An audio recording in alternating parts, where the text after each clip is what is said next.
Aurat wanita muslimah di depan mahram. Mahram sebagaimana disebutkan di atas adalah mereka yang haram menikah dengan wanita selama-lamanya, baik karena di antara keduanya ada hubungan nasab, atau pernikahan atau persusuan sebagaimana yang disebutkan dalam surah An-Nisa ayat 23. Antara wanita dengan mahramnya ini Islam memberikan kelonggaran terkait aurat.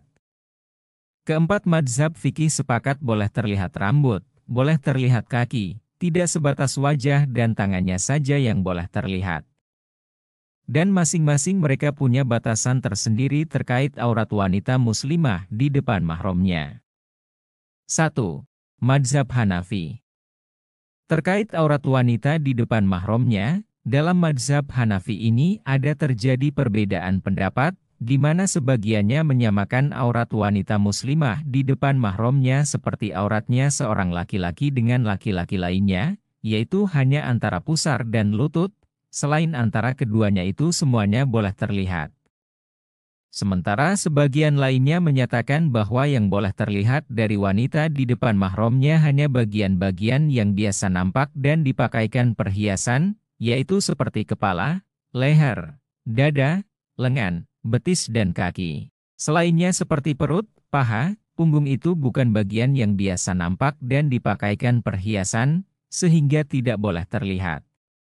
Pendapat kedua ini berdasarkan firman Allah dalam Al-Quran Surat An-Nur ayat 31, dan janganlah mereka menampakkan perhiasannya, kecuali yang biasa nampak daripadanya.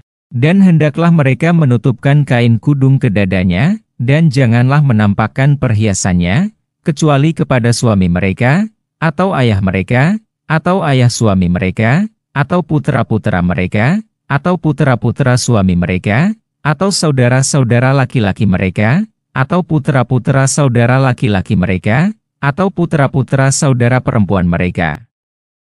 Mereka menafsirkan makna dari menampakkan perhiasan itu adalah tempat yang di sana dipakaikan perhiasan. Maka semua anggota tubuh yang biasa wanita pakaikan perhiasan di sana, maka boleh terlihat bagian-bagian tersebut oleh mahramnya. 2. Mazhab Maliki. Mazhab Maliki berpendapat bahwa yang boleh terlihat dari wanita di depan mahramnya anggota-anggota yang biasa nampak ketika di rumah seperti kepala, kaki, dan tangan. Selainnya seperti dada, perut, punggung dan paha tidak boleh terlihat.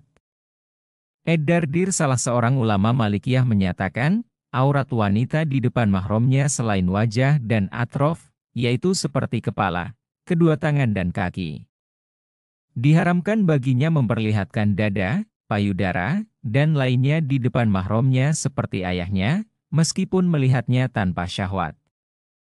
3. Mazhab Syafi'i. Mazhab Syafi'i dalam hal ini berpendapat seperti pendapat pertama kalangan mazhab Hanafi, bahwa aurat wanita di depan mahramnya hanya antara pusar dan lutut, selainnya boleh terlihat oleh mahramnya. Inilah pendapat yang masyhur di kalangan mazhab Syafi'i. Al-Hatib Asy-Syirbini menyebutkan, tidaklah seorang laki-laki melihat kepada mahram wanitanya, baik mahram karena nasab, persusuan ataupun pernikahan antara pusar dan lutut. Bagian tersebut haram untuk melihatnya secara ijma, sedangkan melihat selainnya dibolehkan selama tidak disertai syahwat. 4. Mazhab Hambali. Pendapat yang masyhur di kalangan mazhab Hambali bahwa aurat wanita di depan mahramnya seluruh tubuhnya kecuali anggota-anggota yang biasa nampak, tidak ditutupi kalau berpakaian di rumah, seperti leher, kepala, tangan dan kaki, tidak pada anggota-anggota yang biasanya tertutup atau tidak terlihat.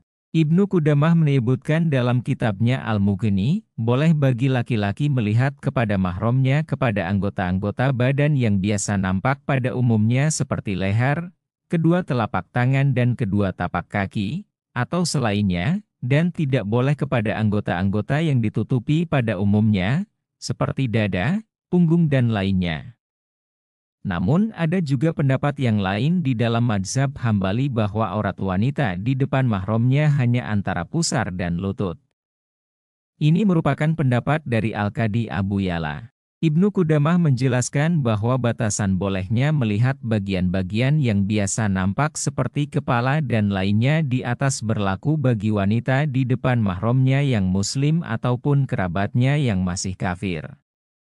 Dalilnya adalah hadis Nabi, bahwasanya Abu Sufyan datang ke Madinah dan masih dalam kondisi musyrik menemui putrinya Ummu Habibah dan ketika itu Ummu Habibah melipat kasur Rasulullah agar Abu Sufyan bisa duduk di atasnya, dan kondisi Ummu Habibah ketika itu tidak memakai hijab dan Rasul juga tidak menyuruhnya mengenakan hijab.